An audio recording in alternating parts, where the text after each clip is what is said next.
કોંગ્રેસના તમામ નેતાઓએ પહેલાં અમારે કાર્યકર થવું જોઈશે.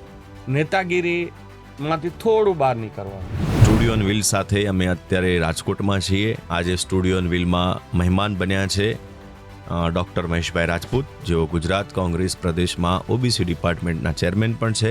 લોકો એવું કેમ કહે છે કે જ્યારે પણ કોઈને રાજકોટ પંથકમાં કે ક્યાંય પણ ચૂંટણી લડવી હોય તો તમને તો એકવાર એમને મળવું પડે. ના, એવું મળવું પડે એવું નથી. લાગણીઓ હોય, કાર્યકરો સાથે આપણે જમીનથી જોડાયેલા હોય ત્યારે આ વસ્તુ બની શકે. નેક્સ્ટ 2027માં વિધાનસભા ચૂંટણી પણ આવે છે. શું લાગે છે, શું ચેન્જીસ કોંગ્રેસે કરવા પડશે? કારણ કે ઘણા સમય સત્તાથી દૂર છે. લોકો સુધી પહોંચવાનું છે. હું એવું માનું છું કે ક્યાંક લોકોએ પોતાની આંખ ખોલવી પડશે. છેલ્લા 10 વર્ષની અંદર રાજકોટમાં શું તફાવત તમે જોયો છે? રાજકોટના કેશુભાઈ પણ મુખ્યમંત્રી થયા, વજુભાઈ 18 વર્ષ સુધી ફાઇનાન્સ સંભાળ્યું, પણ જે રાજકોટને દેવું જોઈએ એ દઈ નહોતા શક્યા. જેટલું ટૂંક સમયમાં વિજયભાઈથી દેવાતું હતું એ દીધું છે. રાજકોટ ડેવલપ થયું છે, વ્યક્તિગત ડેવલપમેન્ટ થઈ રહ્યું છે. કોંગ્રેસ ઉપર મહેશભાઈ એક આરોપ હંમેશા લાગતો રહ્યો છે, પરિવારવાદનો. અને બીજું, રિસેન્ટલી ખડગે સાહેબ એક સ્ટેટમેન્ટ આપ્યું, એનો પણ ખૂબ વિરોધ થયો. પરિવારવાદ હોય તો હું મહેશ રાજપૂત આજે ગુજરાતનો ચેરમેન તરીકે ના બેઠો. વાત રહી રાષ્ટ્રીય પ્રમુખની, એની કહેવાનો અર્થ એ હતો કે ગુજરાતી જેવો કોઈ માણસ નથી, બિઝનેસમેન હોય કે ભણેલ ગણેલમાં, એ ક્યાંય પાછો નથી.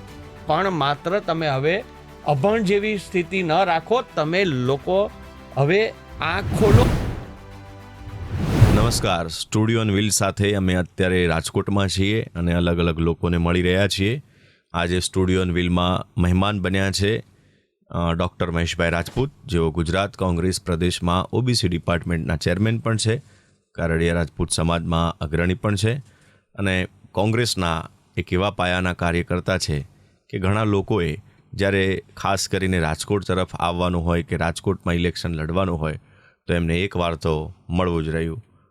વેલકમ મહેશભાઈ. સૌથી પહેલાં તો આપને મેં એવું જાણ્યું તમારા વિશે જ્યારે વાંચતો હતો ત્યારે કે તમે ઘણા બધા લોકોને ચૂંટણી લડાઈ છે, પણ તમે લડવામાં થોડા હજી ઇન્ટરેસ્ટ નથી કે પછી આગળ કોઈ પ્લાન છે? ના, એવું નથી કે આ દેશની અંદર જ્યારે રાજીવજીએ આ દેશના યુવાનોને જ્યારે મતનો અધિકાર આપ્યો, 18 વર્ષે વોટિંગ કરવાનો અને 21 વર્ષે સ્વરાજ્યની ઇલેક્શનો લડી શકે, તેનું પ્રથમ ગુજરાતની અંદર 1992ની અંદર જ્યારે ચીમનભાઈની સરકાર હતી ત્યારે એનો પ્રથમ અમલ થયો. અને 92ની અંદર જ્યારે કોર્પોરેશનના ઇલેક્શનો આવ્યા ત્યારે આ ગુજરાતની અંદર, આખા ગુજરાતની અંદર, એમાં રાજકોટ, બરોડા, અમદાવાદ, સુરત અને જામનગર, ત્યારના જે મહાનગરપાલિકાઓ હતી અને ત્યારનું જે ઇલેક્શન આવ્યું ત્યારે બધાથી નાનામાં નાનો ઉમેદવાર કે કેન્ડિડેટ તરીકે 21 વર્ષને 3 મહિના થયા હોય તેવો ગુજરાતનો પ્રથમ હું હતો. ઓકે. જે હું રાજકોટ કોર્પોરેશન ત્યારનું વોર્ડ નંબર 3 હતું, રામનાથપરા વિસ્તાર, સોની બજાર, જે ક્રીમ વિસ્તાર કહેવાય, જે વધમાન નગર, એ જે વોર્ડ હતો ત્યારનો વોર્ડ નંબર 3 હતો, એનો નાનામાં નાનો ગુજરાતનો ઉમેદવાર તરીકે હું હતો. લોકો એવું કેમ કહે છે કે જ્યારે પણ કોઈને રાજકોટ પંથકમાં કે ક્યાંય પણ ચૂંટણી લડવી હોય તો તમને તો એકવાર એમને મળવું પડે? ના, એવું મળવું પડે એવું નથી. લાગણીઓ હોય, કાર્યકરો સાથે આપણે જમીનથી જોડાયેલા હોય ત્યારે આ વસ્તુ બની શકે. કારણ કે હું મારી રાજકીય કારકિર્દી છે તો મારા ફેમિલીમાં કે મારા કુટુંબમાંથી કોઈ પોલિટિકલ માણસ નહોતું. મારા મધર ફાધર છે તો એ બંને અભણ હતા, છતાં એ લોકોએ અમને સેન્ટ મેરી સ્કૂલમાં ત્યાં ભણાવ્યા, અમને 2 ભાઈઓને, મારાથી મોટા ભાઈ છે એને પણ. ત્યારે વસ્તુ એ છે સંઘર્ષ અને આ સુધી પહોંચવું. જ્યારે તમે નીચેથી આવ્યા હોય, તમારા ફેમિલીની બેકગ્રાઉન્ડ કોઈ પોલિટિકલ ન હોય, ત્યારે હંમેશા તમે નાનામાં નાનો જે કાર્યકર હોય એની પણ વાત તમે સમજી શકો, કારણ કે તમે ખુદ સંઘર્ષ કરીને આવ્યા હોય. એટલે લાગણીઓ વધુમાં વધુ એમાં આપણી એકબીજાની વધતી હોય છે. રાજકોટની શું સ્થિતિ છે કોંગ્રેસની?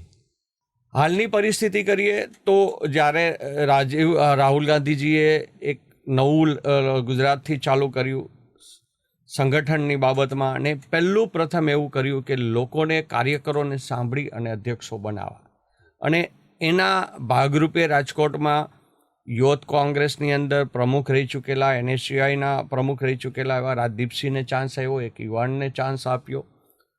અમે પણ એમ કહ્યું કે અમે સિનિયરો એક વાર પ્રમુખ થઈ ચૂક્યા છીએ, પાર્ટી આદેશ આપશે તો પ્રમુખ થશું, બાકી યુવાનને બનાવશો. તો એક યુવાન એડવોકેટ છે, પ્રોફેસર છે, પોતે એક કોલેજની અંદર પણ તેઓ સર્વિસ કરી રહ્યા છે.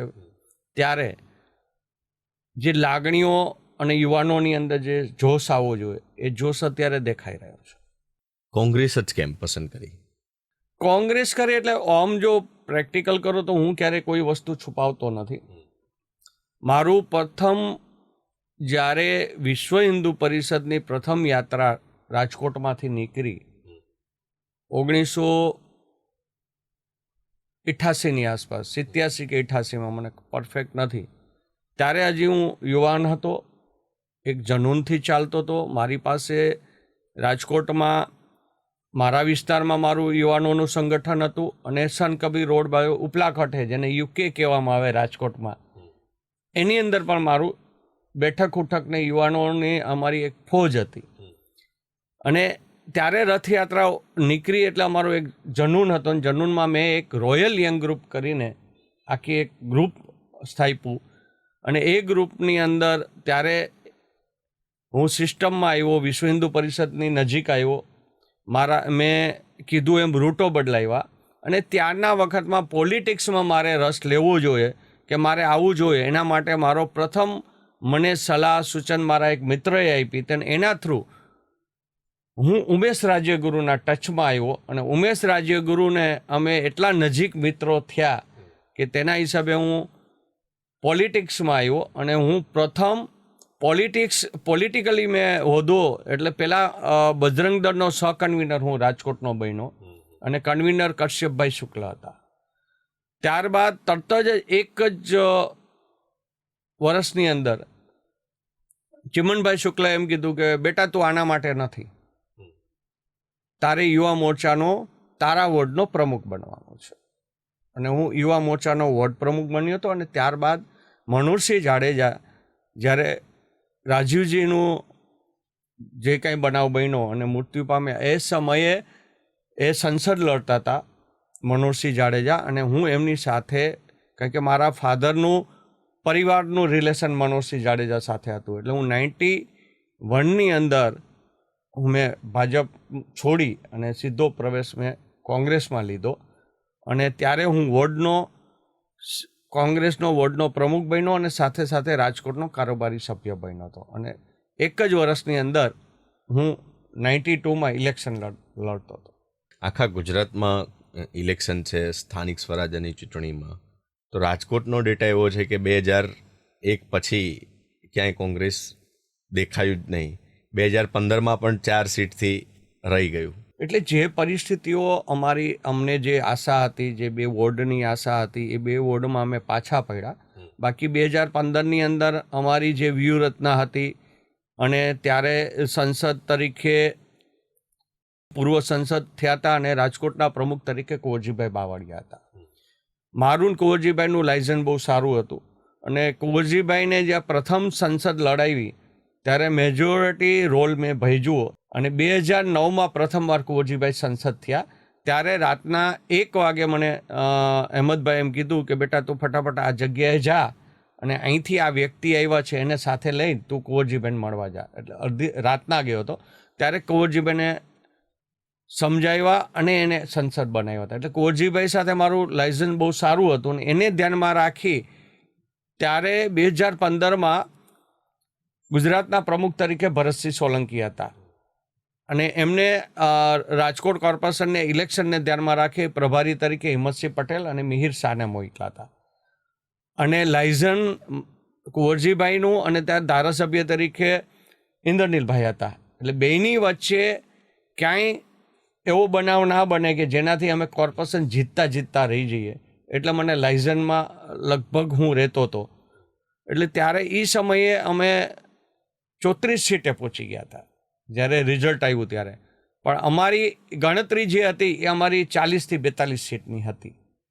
અમે 2 વોર્ડની અંદર ભૂલ ખાઈ ગયા થોડી, જે કંઈ નાના મોટી જીદો હતી નેતાઓની, એના હિસાબે અમે રહી ગયા. બાકી 2015માં ફરીથી કોર્પોરેશન કોંગ્રેસની જ હોત.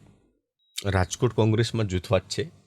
હાલની પરિસ્થિતિ જોઈએ તો અમે એવી લાઈનમાં છીએ કે ક્યાંય અમે ડિસ્ટર્બ રાજદીપસિંહને કર્યા નથી. એની જ્યાં અમને પૂછ્યું છે ત્યાં અમે કીધું છે. અને પોલિટિક્સની અંદર સલાહ માનવી ના માનવી એ તો થોડુંક ઊંચા નીચું ચાલતું જ હોય. પણ અમે ઈચ્છીએ છીએ કે યુવાન છે અને કોર્પોરેશનની અંદર સારું રિઝલ્ટ આવે એના માટેના પૂરા પ્રયાસો અમે લોકોએ કર્યા છે. જ્યાં ક્યાંય એવું હોય તો ત્યાં અમે અમિતભાઈ સાથે અને તુષારભાઈ સાથે પણ લાયઝન કરી અને જેટલું સારું પરફોર્મન્સ અમે આપી શકીએ અને લોકોના જે વિચારો છે, લોકોને જે જોઈએ છે એ નીચે સુધી અમે ગઈ અને એને વિચારીને જ અમે જે રાજકોટ માટે લોકોને શું જોઈએ છે અને એના જે અમારા વચનો છે એને ધ્યાનમાં રાખીને જ અમે લોકો સાથે બેસીને લીધેલા છે. નેક્સ્ટ 2027માં વિધાનસભા ચૂંટણી પણ આવે છે. શું લાગે છે, શું ચેન્જીસ કોંગ્રેસે કરવા પડશે? કારણ કે ઘણા સમય સત્તાથી દૂર છે. પહેલાં તો કોંગ્રેસના તમામ નેતાઓએ, હું વિચારું છું, એમાં હું પોતે પણ આવી જાઉં, પહેલાં અમારે કાર્યકર થવું જોશે. નેતાગીરીમાંથી થોડું બહાર નીકળવાનું છે. લોકો સુધી પહોંચવાનું છે. લોકોની વિચારધારા અને જે આજની ભાજપની જે વિચારધારા છે, જે લોકોને છેતરવાની વિચારધારા છે, ગેસના બાટલાઓ ન મળે, આપની જ માધ્યમ દ્વારા જ્યારે આ પેટ્રોલ ડીઝલની અછતની વાત આવી ત્યારે હું ડિબેટમાં હતો અને ભાજપના નેતાઓ ડિબેટમાં બેસી અને તમે લોકો જે મીડિયા દેખાડતું હોય, ટીવીમાં દેખાડે કે રાજકોટમાં અમીન માર્ગ ઉપર પેટ્રોલ બંધ થઈ ગયો, માધાપર ચોકડીએ થઈ ગયો, આ થઈ ગયો, અને ત્યારે પણ સ્વીકારવા તૈયાર ન હોય કે નહીં આ બધું ખોટું છે ને આવી કોઈ અછત નથી. ત્યારે પણ હું એમ બોલ્યો હતો કે લોકોને આજે હકીકત ઉપર લઈ આવો. ઓલ ઓવર કોંગ્રેસની વાત કરીએ મહેશભાઈ, તો લીડરશિપ ક્વોલિટીમાં તમને કંઈ ખૂબીઓ દેખાય છે?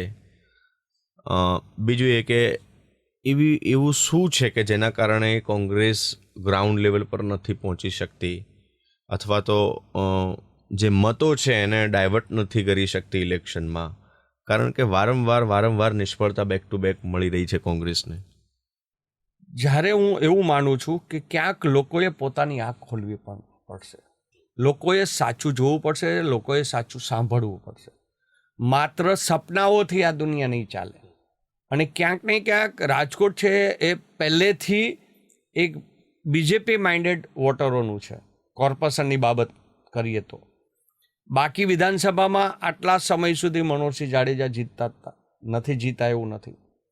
ત્યારબાદ ઇન્દ્રનીલભાઈ પણ જીતા. મેં જેમ કીધું એમ કે ક્યાંક અમારે પોતે પણ નેતામાંથી કાર્યકર બનવું પડે, એ થોડી જરૂરત છે આખા ગુજરાતની અંદર. એમાં હું ક્યાંય એમ નથી કહેતો કે ખાલી રાજકોટ, આખા ગુજરાતમાં બધાને એ વસ્તુ પર આવવું પડશે. 2027ની આપણે વાત કરીએ વિધાનસભાની, તો અમારી અત્યારે જે તૈયારીઓ, જે નિમણૂકો થઈ રહી છે, ઘણી નિમણૂકો અત્યારે સ્ટોપ કરી રહી છે, તો એ 2027ને ધ્યાનમાં રાખીને જ થઈ રહી છે. આજે મારી નિમણૂક છે કે ઓબીસીના ચેરમેન હું બન્યો એને હજી 1.5-2 મહિના જ થયા છે. એટલે મને પણ એટલો પૂરો મોકો નથી મળ્યો કે હું આખું ગુજરાત ફરી લઉં, અને ત્યાં સ્વરાજ્યની ચૂંટણીઓ આવી ગઈ છે.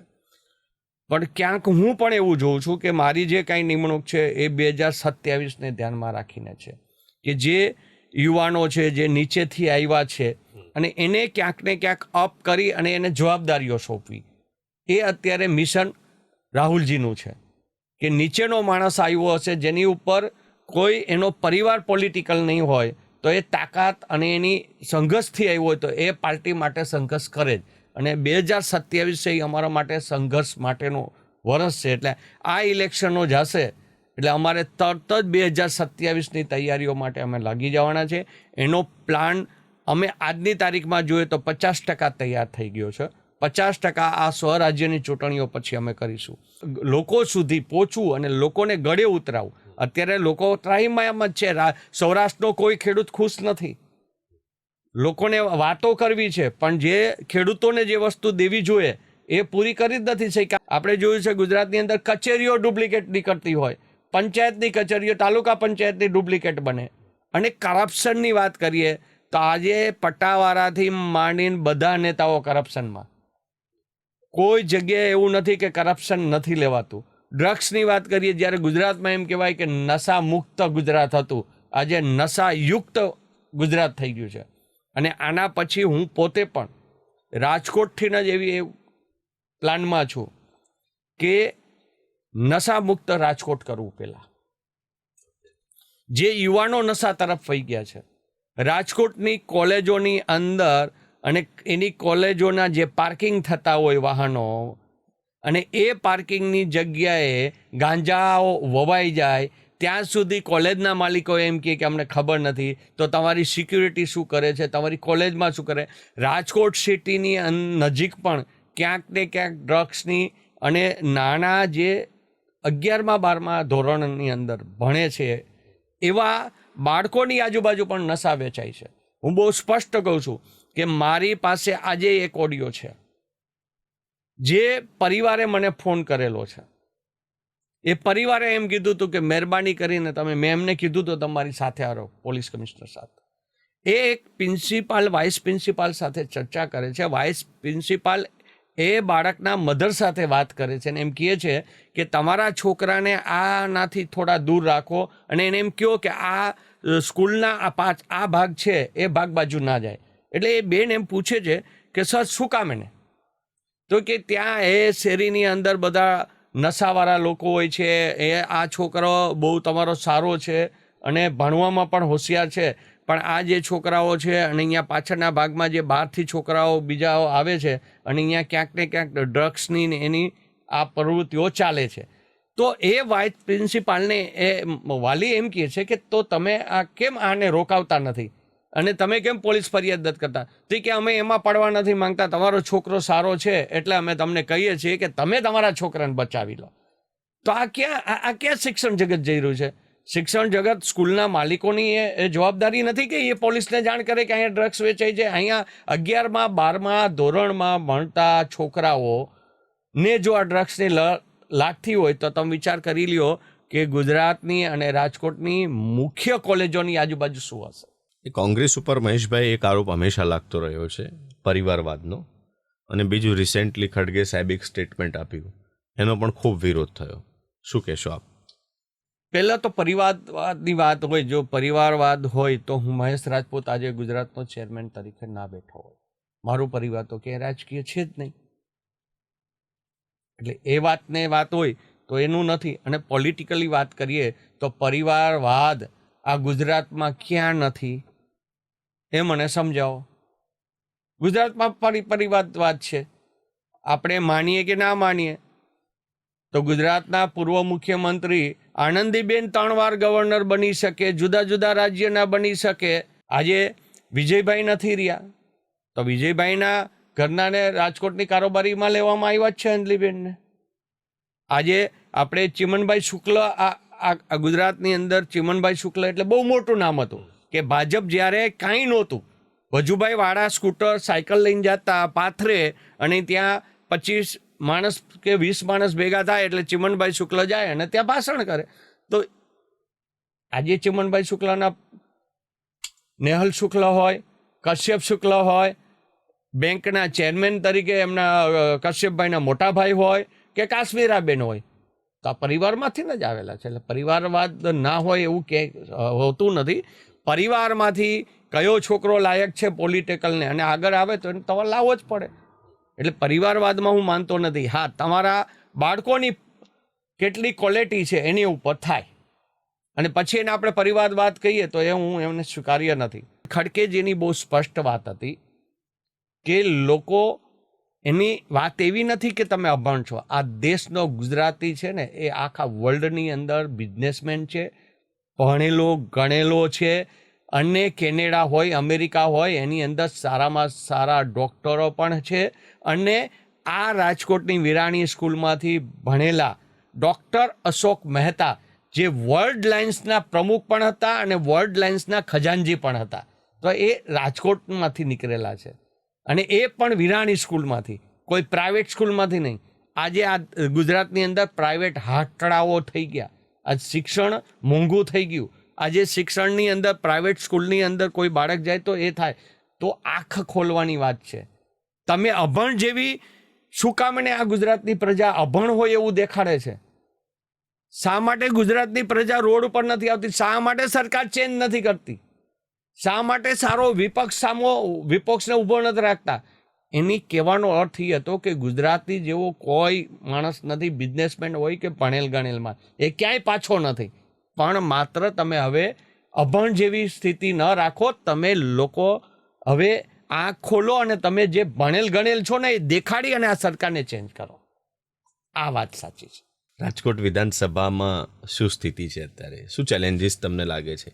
રાજકોટ વિધાનસભાની વાત કરીએ ત્યારે લોકોના જે પ્રશ્નો છે એ પ્રશ્નોને ક્યાંય ભાજપે ન્યાય નથી આપ્યો, અને જે દબાવી દેવાની વાત આવે છે એ દબાવી દેવાની વાતને સરકારે પહેલાં તો મૂકવી જોઈએ, આંદોલન કરવા દેવા જોઈએ. હા, હિંસક આંદોલન થાય તો સરકાર 100% પગલાં લે, પણ ધરણા પણ કરવા ના દે. પોલીસ એની પરમિશન ના આપે, એના માટે સરકારને પૂછવાનું કે આ ધરણા માટે પરમિશન આપવાની કે નહીં આપવાની, તો લોકોના પ્રશ્નો થાય. અમારી ચોખ્ખી વાત છે કે અમે લોકો માટે છીએ. લોકોને આપના માધ્યમ દ્વારા હું અપીલ કરું છું કે ગમે ત્યારે આજ રાજકોટના જે વિધાનસભાઓ છે, રાજકોટની પ્રજા છે, એને એમ કહું છું કે મારું સર્વેશ્વર ચોકની અંદર યાજ્ઞિક રોડ ઉપર મારું કાર્યાલય છે, મારી પર્સનલ ઓફિસ છે, જે મારા 2 બિલ્ડિંગોની અંદર ઓફિસો છે, અને એક બિલ્ડિંગમાં માત્ર હું લોકોના માટે બેઠો છું. ગમે ત્યારે આવો, તમારા પ્રશ્નો માટે અમે નિકાલ કરીશું. અને હું આ ઇલેક્શનો પત્યા પછી એક હેલ્પલાઇન ચાલુ કરવાનો છે, જે 24 અવર અમારો માણસ ત્યાં બેઠો હશે.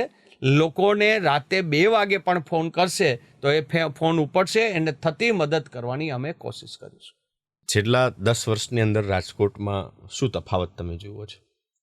તફાવતની વાત કરીએ તો આટલા વર્ષથી વજુભાઈ 18 વર્ષ સુધી વજુભાઈવાળાએ 18 વર્ષ સુધી આ ગુજરાતનું બજેટ પસાર કર્યું છે. હું બહુ સ્પષ્ટ માનું છું કે સૌરાષ્ટ્રને ભાજપના નેતાઓને સૌરાષ્ટ્રના નેતાઓ કશું આપી શક્યા નથી. 100% રાજકોટના ડેવલપમેન્ટમાં હું એટલું સ્વીકારું, બહુ ચોખ્ખું સ્વીકારું છું કે રાજકોટના કેશુભાઈ પણ મુખ્યમંત્રી થયા, વજુભાઈ 18 વર્ષ સુધી ફાઇનાન્સ સંભાળ્યું, પણ જે રાજકોટને દેવું જોઈએ એ દઈ નહોતા શક્યા. જેટલું ટૂંક સમયમાં વિજયભાઈથી દેવાતું હતું એ દીધું છે, એને હું સ્વીકાર કરું છું. પણ એની સાથે સાથે જે ડેવલપમેન્ટ જોઈએ તો એ ડેવલપમેન્ટ નથી. એ પાછું સૌરાષ્ટ્રને એક પણ વિજયભાઈ પણ ડેમ નથી આપી શક્યા.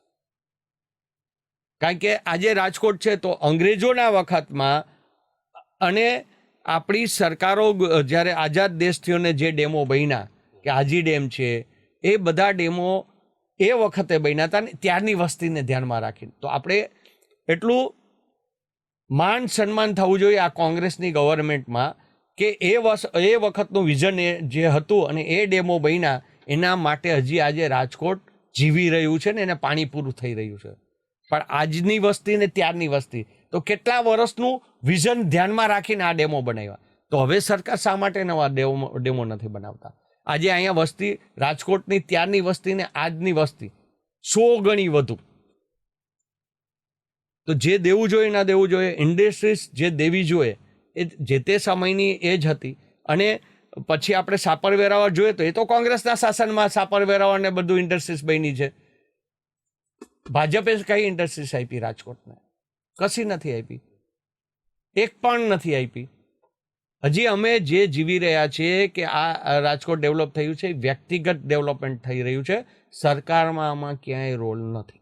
છેલ્લો પ્રશ્ન આપને પૂછું મહેશભાઈ, કારણ કે સ્વાભાવિક છે કે આપ કોંગ્રેસમાં છો એટલે સત્તા પક્ષનો વિરોધ કરવાનો જ હોય, પણ સત્તા પક્ષ વિશે તમારે કોઈ પોઝિટિવ ટિપ્પણી કરવી હોય તો શું કરશો? કે એ પક્ષ પાસેથી કોંગ્રેસે શું શીખવું પડશે?